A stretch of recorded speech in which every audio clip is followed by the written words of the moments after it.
5-year fire update, $1.80, 40 mem, job offer, travel, and more. It's been 5 years since I decided to pull the trigger and fire. I often get asked by family and friends if I want to ever go back to work. My answer is always, I don't think so, but I won't ever rule it out. This year, a former colleague reached out because he had a contractor role available, which paid $150 to $200 an hour, and he wanted me to do the job. Would that pay be enough to entice me out of fire lifestyle? Read on to find out.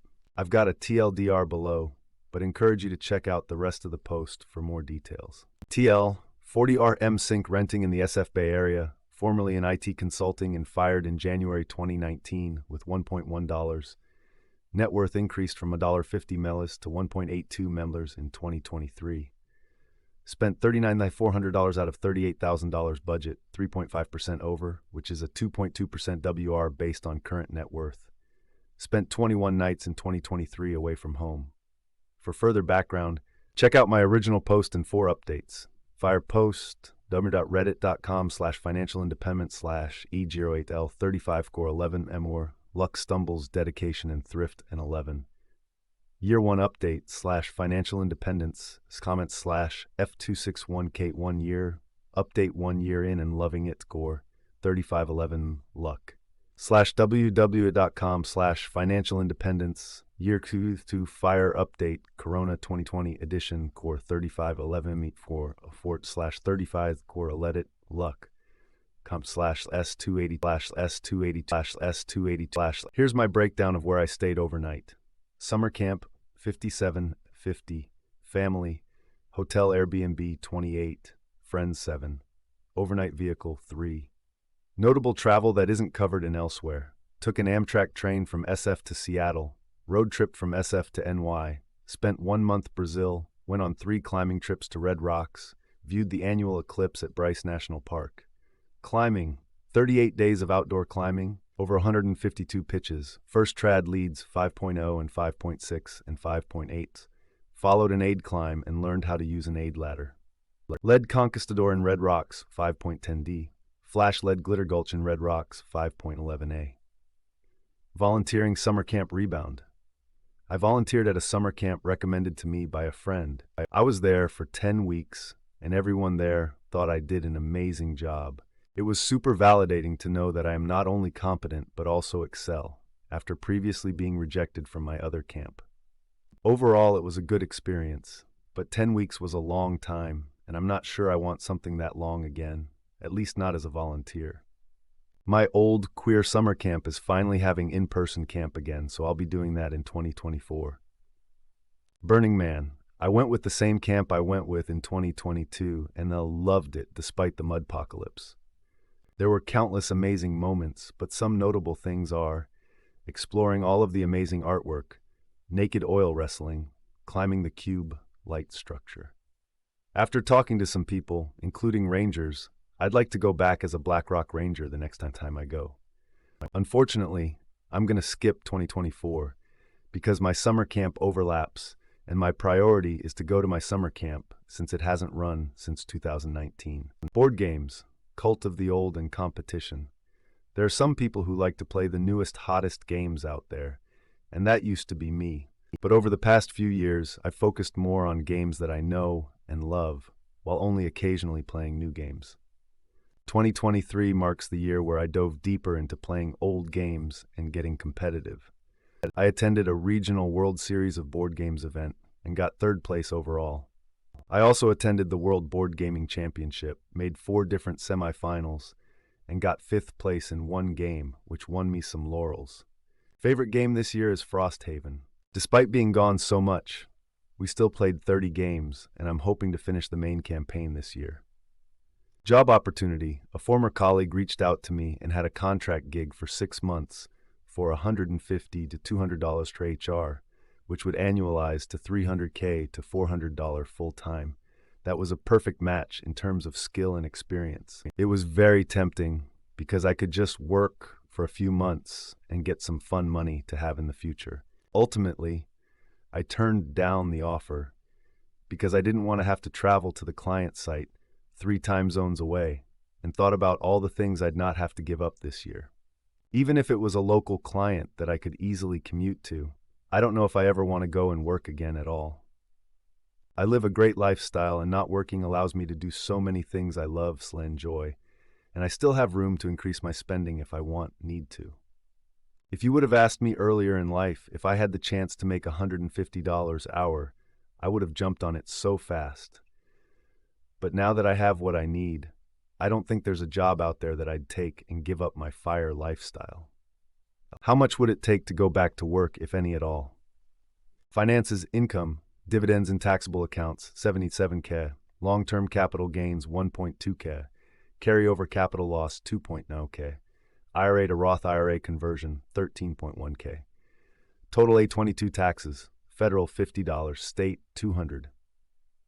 Table of expenses: rents, utilities, fun, food, travel, clothes, health, car, transit, gift, charity, other. Total 97222760 65479745098491 and 28850444024.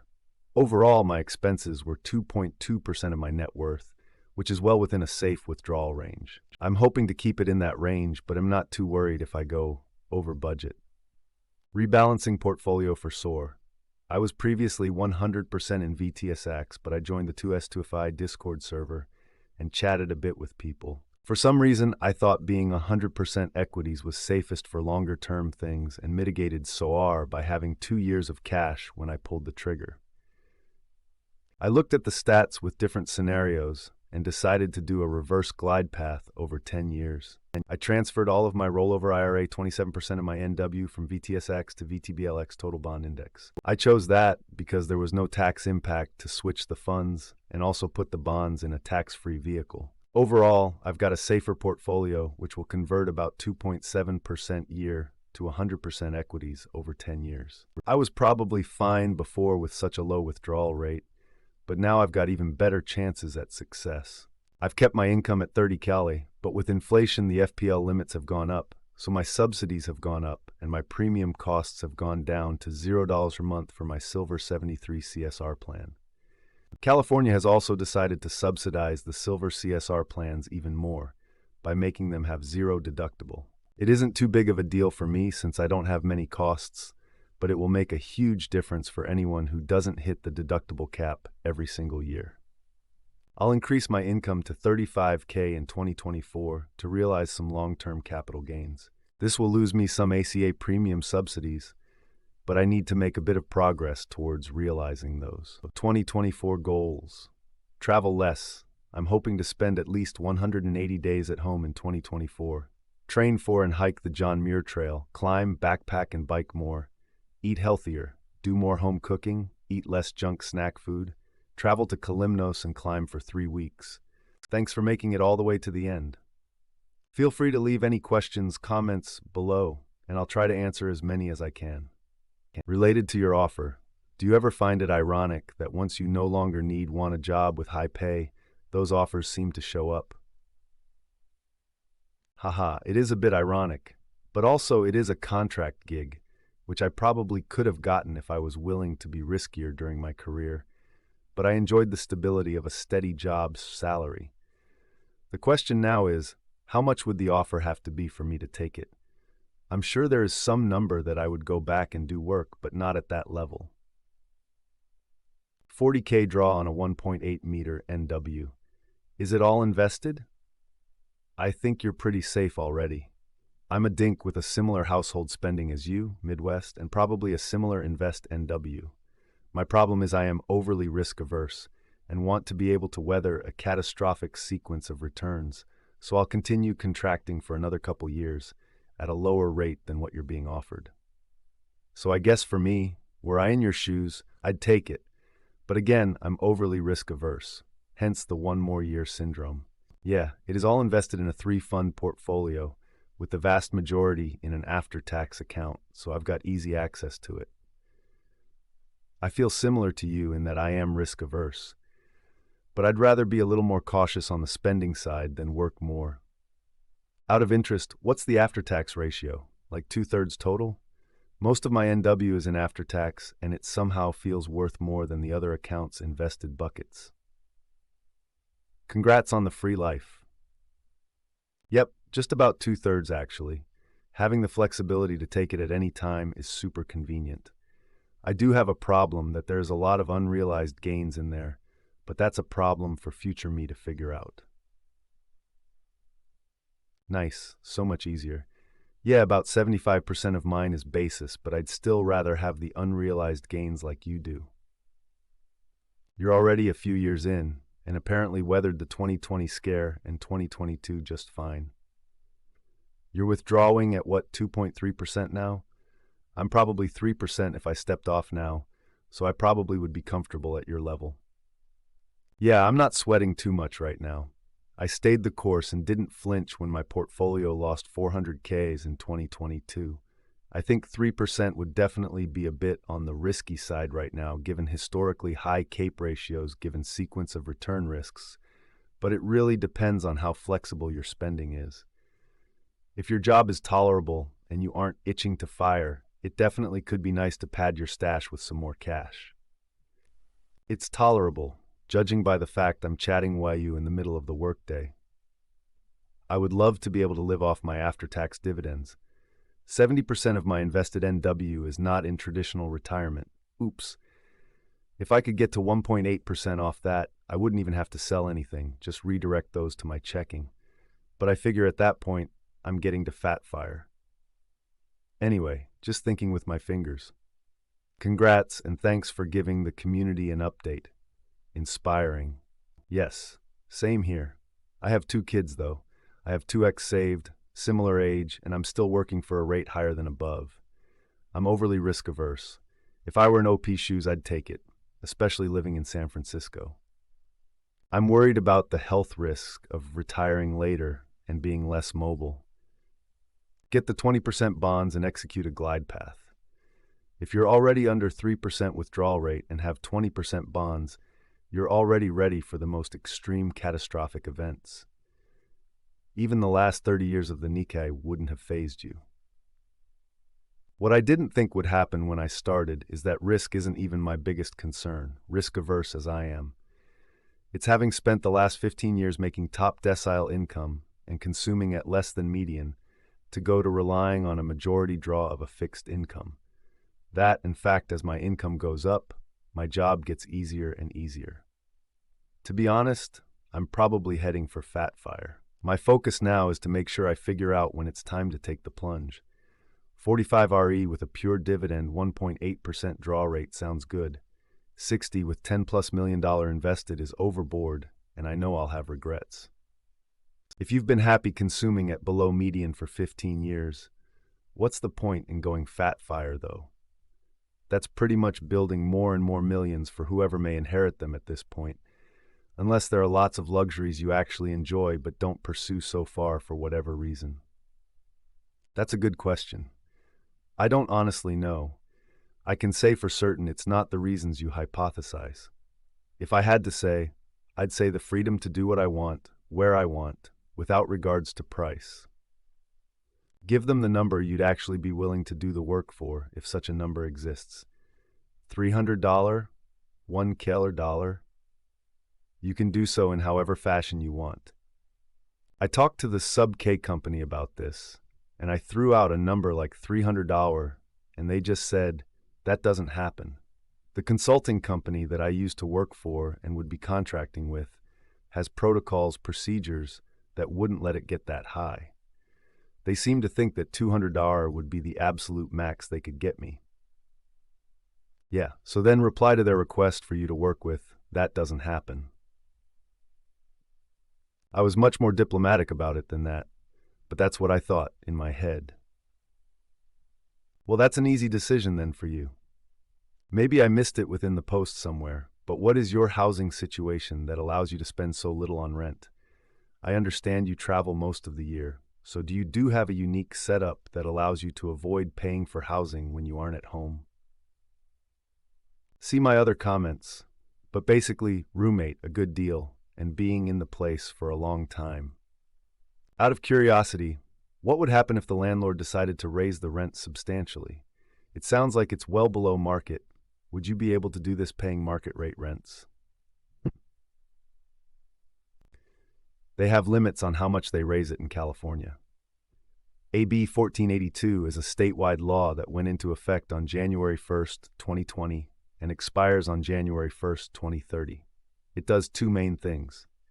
Requires a landlord to have a just cause in order to terminate a tenancy. Limits annual rent increases to no more than 5% plus local CPI, or 10% whichever is lower. CPI refers to the Consumer Price Index, which reflects the inflation rate. Either way, I'm lucky that I don't need this. The landlord has only increased rent once in the past 5 years. But I do have buffer in my budget so I could pay market rate if I needed to. Does that apply everywhere, on every type of dwelling? I had the unfortunate realization a couple years ago that the apartment I rent is somehow not protected by Mountain View rent stabilization, which most years caps rent increase to about 3.5%, so it'd be a relief to know CA has my back. In fairness, rents are kind of going down these days, so the worry is less present than it's been some years ago. Not every dwelling, notably nothing newer than 15 years old, on a rolling basis. This is done to ensure developers can recoup their investments and encourage more housing development. CA needs a lot more to catch up. After 15 years, the units are open to falling under the statewide rent control. Thanks. I will look it up more closely, but I should be protected. Congrats on the low rent. I pay twice what you pay, and that's splitting in two as well. You're living the dream. I want a fire so I can climb, hike, camp, travel, etc. during weekdays. No crowds. For now, I'll be doing those things with the other weekend warriors. Oh man, it is so nice to go to a place on a random weekday, no crowds, and you just can have the entire crag to yourself. I heard someone say that in full retirement, every day is Saturday, and I had to correct them, that it's more like every day is a Wednesday, but I'm not working. I honestly picture myself doing much less on Saturday, Sunday to recover, plan for the next Monday, Friday adventures. The days that everyone else is out running errands sounds like a great time to catch up on some indoor home station hobbies, e.g. TV, movies, video games, books, crafts, etc., and ignore the general populace. Wow, what a great story. Thanks for sharing. Thanks. Glad you enjoyed the read. Rent is pretty cheap in SF. Can I ask how you pull that off? See my other comments. But basically, roommate, live in the East Bay, been in the unit for 8 years, and have a good deal on the place. I love that you're doing this for yourself. Are you worried about future housing increases? Or maybe you plan to buy something further out? Not really. The owners of the apartment have generally been very nice and chill.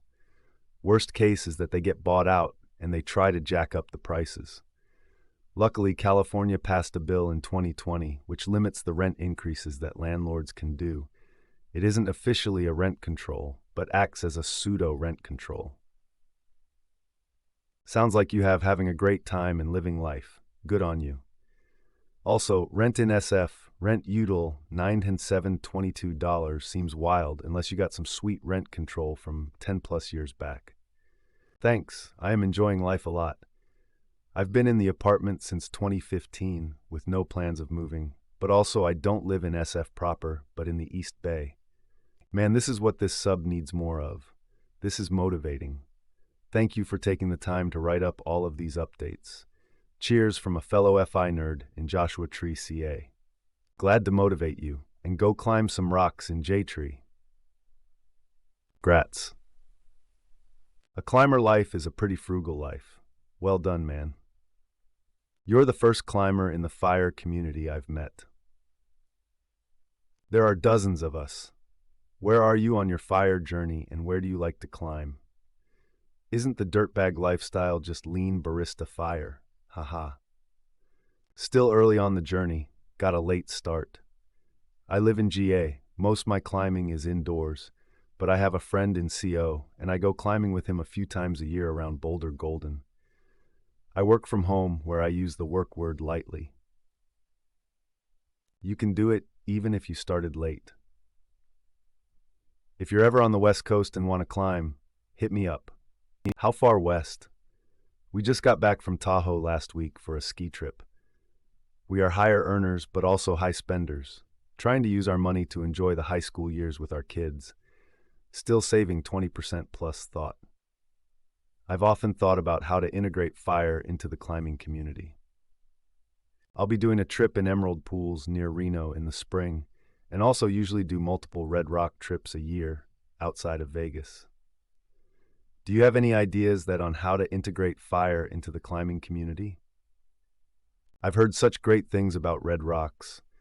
Not sure how to integrate it. I just know most climbers, at least in my area, are under 30. I wish I had someone helping me during my 20s. Dozens. YouTube.com/watch, youtube.com/watch, fullcognitive. My fire secret. arfcool.youtube.com/watched. No touching. When I hit 20M, this is how I aim to act.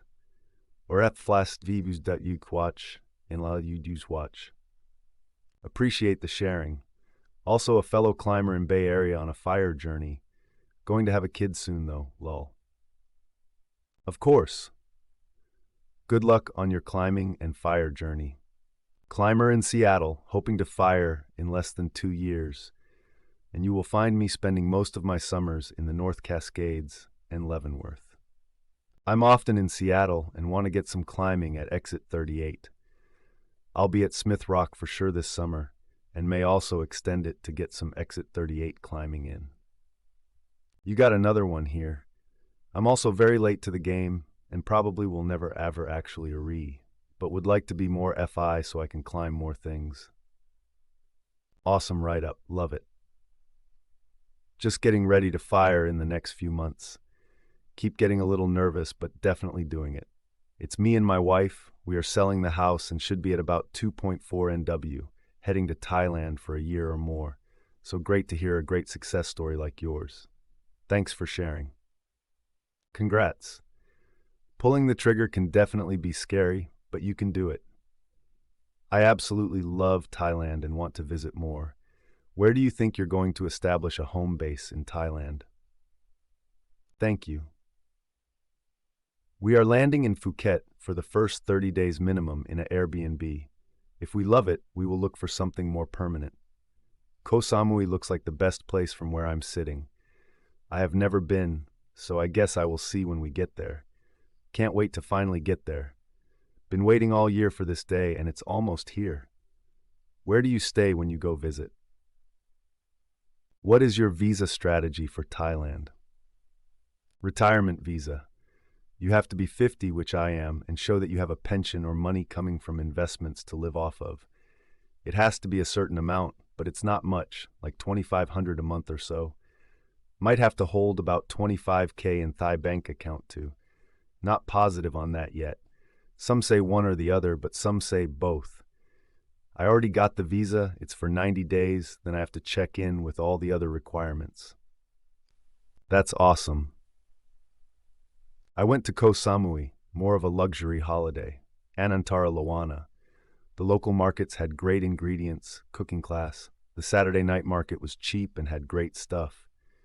However, at the end of the day, it is a small island, so there's only so much to do outside the luxury resorts a fake. Here for the naked oil wrestling pics.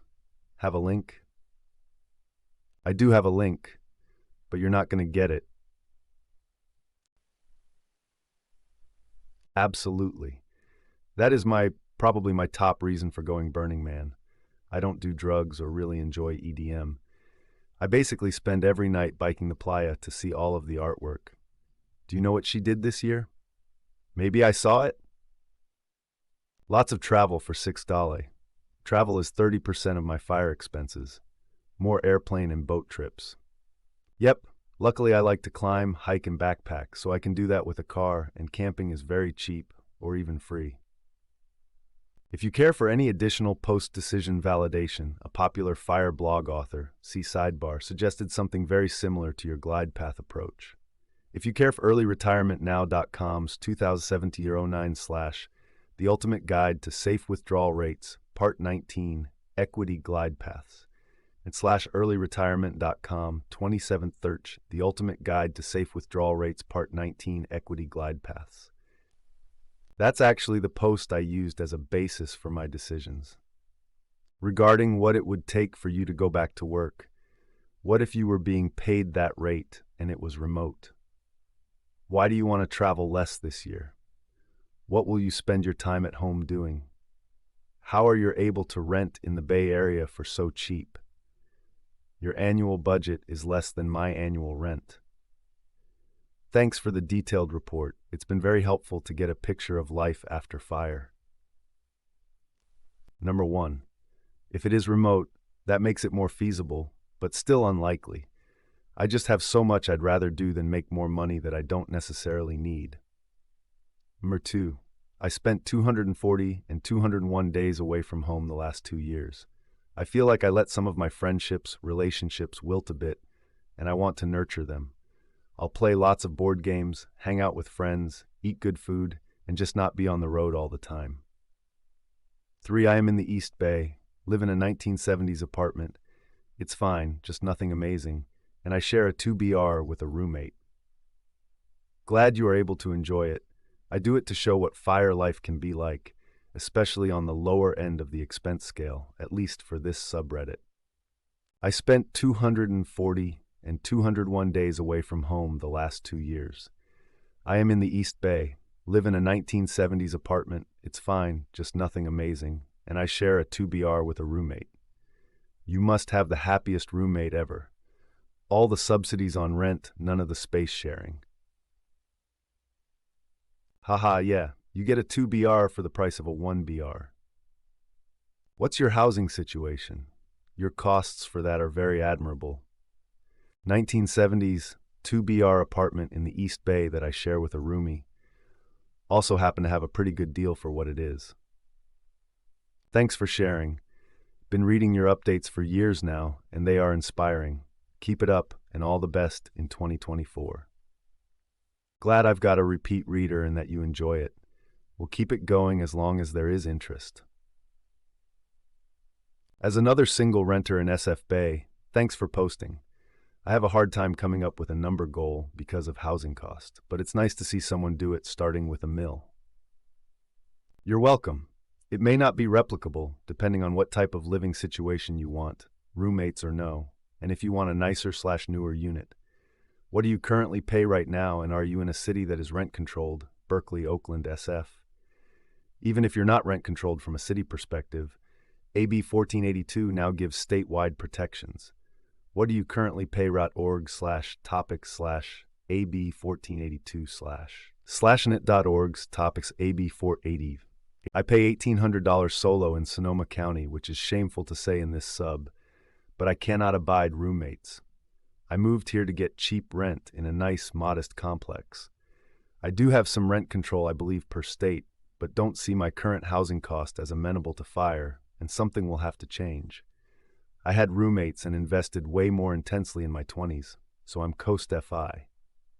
It's not shameful. Everyone has different needs for housing, and it sounds like you know what you need for yourself. I transferred all of my rollover IRA, 27% of my NW, from VTSAX to VTBLX Total Bond Index. There will be regrets. Uh-oh, I've angered the VTSX, God oh. That's a really cheap rent for SF. Do you have roommates? Have you considered moving to a more LCL area if you're spending so many days away from home anyway? 1970s 2BR apartment in the East Bay that I share with a roomie. Also happen to have a pretty good deal for what it is. Zero desire to move away. This is my home base and my friend network is here. I think I just needed to get some revenge travel out of my system. Thanks for sharing all of the details. Have a blast in Kalymnos. I climbed there for 2 weeks a couple of years ago and can't wait to go back. It is such an interesting mix of styles and the views are unbelievable. The approach can just be super steep for some crags. Thanks. Any beta on good crags or any other advice for a 3-week trip to Kalymnos? We stayed in Missouri in a studio apartment with an amazing view. I can send you the Airbnb link if you want. You can rent four-wheelers, but we just used the bus and hiked to all of the climbs we wanted to do. It did limit some of the ones farther away, but we had plenty of options for our 10 days there. This was in deck, so everything except the grocery store and one climbing store was closed. This was pre-COVID, so I'm sure things have changed. We did walk to the larger town and found some open restaurants and a bigger store. A local was really nice and gave us a ride back since it was dark. Because we were there in the off-season, getting to the island was a little more difficult, but not impossible. There are so many options that you could climb somewhere different every day and not get to all the routes. You have to do the Grande Grotto. It is incredible, and the view from the top of some of the climbs is unbelievable. Towards the back of the cave, there are some easier pitches since it can get really pumpy on the overhangs. There is a multi-pitch that you can rappel off of from the top, but we didn't have a long enough rope. Poets was a great slabby area that I really enjoyed. All of the routes are pretty easy to find since they paint the name on the bottom of the rock. The approach kicked our butts since it was pretty much straight up, so make sure you don't forget any gear or snacks. The locals are very welcoming and there are tons of cats all over the place. One adopted us for a few days and would follow us up to the crag. If you are into history, highly recommend spending at least a full day in Athens to see everything and do the museum. You can hire a guide, but we just download a walking tour. Kos is also really cool, and I loved visiting Asclepion and Tree of Hippocrates. It worked well since we had to wait for the ferry. Let me know if you have any other questions. This is great beta. I'd love a link to the Airbnb. We were thinking of doing a room in a small hotel, but having a full apartment would be a lot nicer, even if it is just a studio. What do you think about scooters? We saw that scooters were pretty cheap to rent, and we're considering doing that for a few days to explore some crags further away. Also, did you go to the nearby island, Telendos, I think, with all the long multi-pitches? I've heard Kalymnos is super soft, but do you have a comparison of how soft it might be? I'm wondering with my research what type of grades I can be climbing while out there. I bought a book on ancient walking paths of the Romans and walked a bunch of wild trails all over Greece. It was pretty epic. Congratulations on your life. Can you talk more about your food budget and what you ate last year? Basic types of meals out versus the cooking that you did and want to do more of this year. That's not that much, considering all the travel you did. Maybe since you stayed a lot with family and friends, it was a bit lower? I just ate out a lot and didn't really do any cooking. I'll make a salad, sandwich, eggs, etc., but not really cook. I'd like to cook more complete meals with fresh veggies, proteins, etc. I certainly can cook, but I've just been lazy about it. So just some meal prep using the Instant Pot and making healthy meals. When I go to Costco, I definitely spend too much in the snack section and end up eating random unhealthy snacks throughout the day. I did spend a lot of time with family friends, but also when I camp, I have very low food costs. Usually oatmeal in the morning, a bar, some granola, and a piece of fruit for lunch, and then an easy meal that can be made with a jet boil. I applaud the fact that you are renting in probably one of the more expensive locations that one could possibly find, have a rich and varied lifestyle, and yet spend under $40. There are occasional voices who insist that such a frugal spend would lead to misery, even in this sub. This post should be a must-read for any such doubters. Yeah, I will say that I've got a good situation, below market rate apartment, but at the same time I have made conscious decisions like having a roommate, living in an older unit, not directly in the city, etc. I certainly am not miserable, and personally I think I'm thriving. Amazing, I love reports like these. Keep on updating. Did you always know what you wanted to do once you retire? Sounds like you're living life to the fullest, but do you ever miss having a routine? Glad you enjoy them. I would say I had an idea, but I didn't know exactly what I was going to do. And to be honest, my life isn't set and things have and will change. I never thought I would do a through hike like the JMT, but after doing some backpacking and chatting with friends, I'll be doing it this year, as long as I can get a permit. I do have routines, just the routines that I set. Congrats, and thank you for sharing all those details. I'm getting close to pulling the trigger and love reading about others' journeys and withdrawal strategies. Good luck on your journey. Hey there, mid-30s M about to pull the trigger, also in the SFBA. Do you have any helpful links on guides for minimizing heath insurance costs in CA? This is one area I haven't done much research yet. I'm healthy and fit, I climb too, so not worried about having a ton of coverage, but if I could get a silver plan for free, that'd be nice. Check out this old but still very relevant article on taxes. Go currycracker.com/neverpaytaxesagain. Nevergocurrycracker.com/neverpaytaxesagain. After that, basically just make sure your AGI is in the range that you want. If you want a free Silver 73 CSR HMO plan, you have to aim for about 200% of AGI. I played with the Covered California website at different income levels to see how much it would be and made decisions based on that. Good for you, mate. Congrats. Didn't see it in the post. What's your breakdown of accounts? What's your strategy to withdraw currently? 65% after-tax brokerage, 26% 401k rollover, 8% Roth IRA. Get dividends and don't reinvest them. Sell stocks as necessary on top of dividends to generate enough cash flow.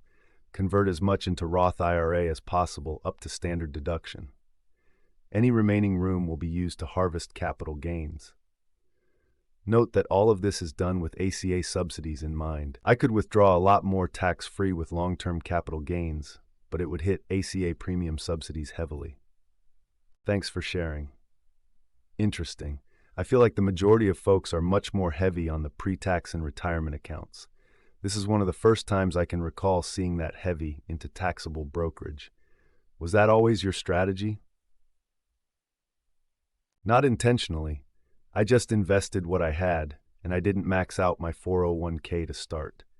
Also, I only had 12 years of working to contribute to 401k, so my max personal contribution would have been $210 plus matches plus growth. Awesome write-up, thanks. How is your rent 10-cal in the Bay Area? Do you have roommates?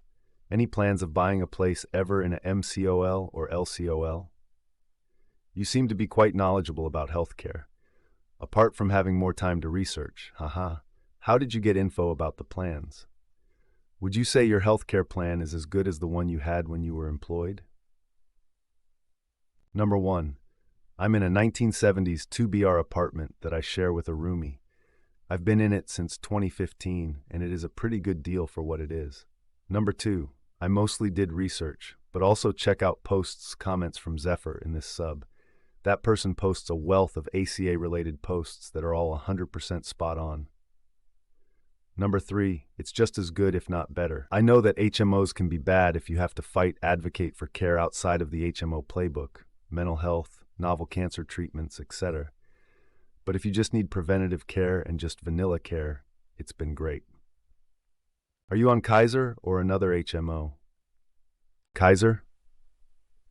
Nice. Same here, but it's 'cause I'm self-employed right now.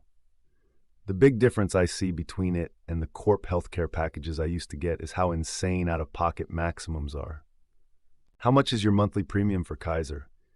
I'm not FIRE yet, maybe in 2 years when I'm retired from Kaiser. I'm a pharmacist but hate my current job. Long line, angry patients, narcotics DSB, not enough help, and always multitasking. I would FIRE now if I didn't have to support son's education. Congrats, by the way. Thank you for continuing to share. I appreciate reading your update each year. I'd love to hear a bit more about your overall investment portfolio. What vehicles are your 2/3 after tax currently in? It's just a Vanguard brokerage account with VTSX. Prob a stupid question, but how it is after tax then? Wouldn't you be on the hook for the cap gains? After tax means it is not a pre-tax account like a 401k. You've already paid taxes on the value of the stuff you invested. And with long-term capital gains tax, it can also be 0% if you structure your withdrawals in a smart way. The first part I got, it's this smart way to withdraw I need to learn more about. What kind of dirtbag are you spending only 3 nights in your van? Congrats, sounds like you're living the dream.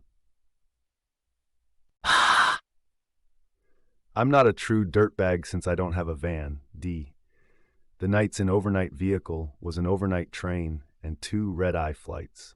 I've considered a Sprinter van, but the mileage is just so awful on them, and I don't mind setting up a tent and camping wherever I go. Do you think you'll stay in the Bay for the long term? Crazy to me that you were able to keep your income at $30K here. My wife and I bought a house in the East Bay, and the mortgage alone is nearly $50K per year. Rent control is such a wild benefit. No plan to move at all. You can always sell the house and rent instead if you don't want to pay the mortgage. But I'll be 10 years behind on my rent control. Best time is 10 years ago. Next best time is today. I'm curious about these board game tournaments. How do you get into or find those? What board games are you playing? Board game geek, mostly. Playing lots of mid-weight Euro games, and been doing lots of Spirit Island and Ark Nova at the moment. I was going to ask if you had played SI. Fun game. I'm not fire yet, but one of my big goals when I pull the chute is to get back to Isle Royale and really explore the island. Looking at your goals, it seems like it might be a good fit for you as well. Least visited national park in the US, right? I'm usually not in that area of the US. It is a bit out of the way, but I definitely do enjoy camping and outdoors, so maybe someday. Top 5 or 10 for sure. I think there are some really remote national parks in Alaska that get very, very few visitors. It's definitely not easy to get to, which is what makes it so awesome. I can't describe how incredible the sky there is on a clear night and just how humblingly small and isolated you feel when you're there. As a bonus, since the island is basically a mountaintop in the middle of Lake Superior, you get a lot of great terrain on your hikes, especially if you are crossing the island instead of circling it. Good to know. Could be fun to do a backpack across around the island. How bad are the mosquitoes there? It poured rain the first day and night we were there. Then on the second or third day, it's all a blur now, the mosquitoes were biblical. Otherwise, the insects weren't too bad. My hands got absolutely destroyed, and I was wearing a running hoodie that was way too thin, and the mosquitoes could bite me through it. So the lesson I learned was, wear a better shirt, and I should have thrown on a pair of nitrile gloves. I'd packed multiple bats. I have no idea why I wasn't smart enough to put them on. I know that sounds awful, but I've been desperately trying to find people to plan another trip with since the day after I got back from the first one. The place really made an impression on me. You're not really selling it, haha. Would a combo of permethrin picaridin work on the mosquitoes there, or are there just too many for even that to work? I only had mosquito problems the one day. I had treated everything with permethrin, but then it spent a full day getting thoroughly rinsed in a driving rain, plus me pouring sweat, and I wonder if it had just lost its mojo. I'm also extremely attractive to mosquitoes for whatever reason.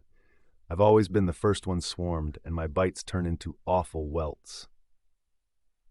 With just a couple of little changes that day would have gone completely differently. But we were crossing through the wetlands right after a huge rain that I'm sure triggered a major breeding event, and then my shirt wasn't up to the task, and I should have put gloves on. They will not work.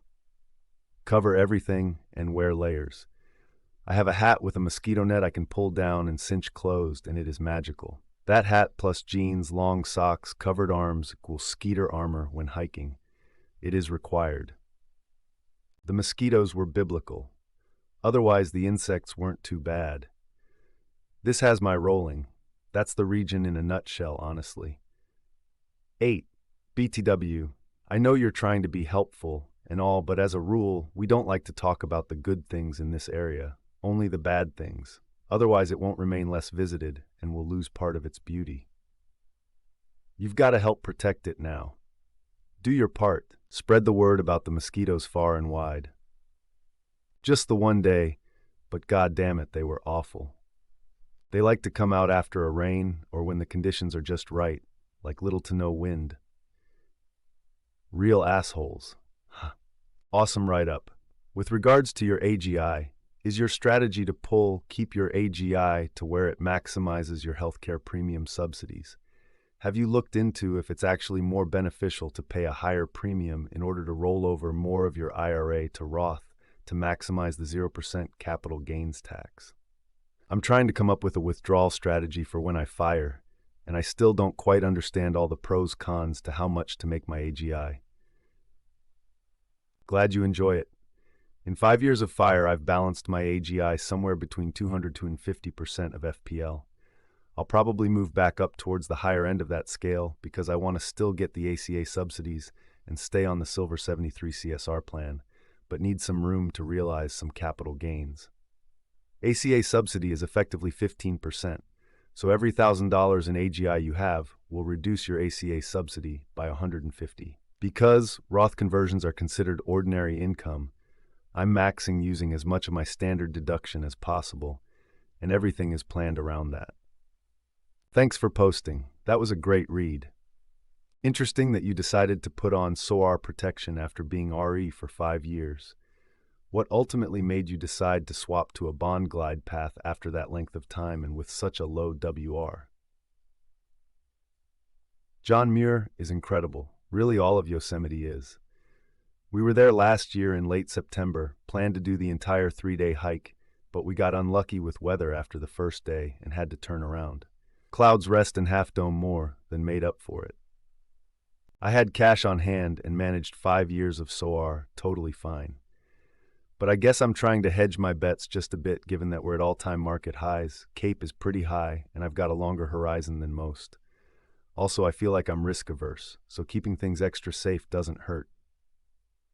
Yeah, I'm excited to explore more of the Sierras and backpack the JMT. Glitter Gulch is 10D. According to MP, it is 5.11A. In all seriousness, even at 5.10D, I think is still soft compared to a lot of places. There's just one hard move at the second, third bolt to RC, and the rest is overhanging jugs. Goals to retire and just climb. What kind of job do you do as it consulting? Do you just consult people, or would you need programming knowledge? I think enjoying life early is smart. I know some people who worked their whole life, and some didn't live past 40 or even 50. It was system implementation, no programming needed on my part. Ended my career as a solution architect for large-scale implementations.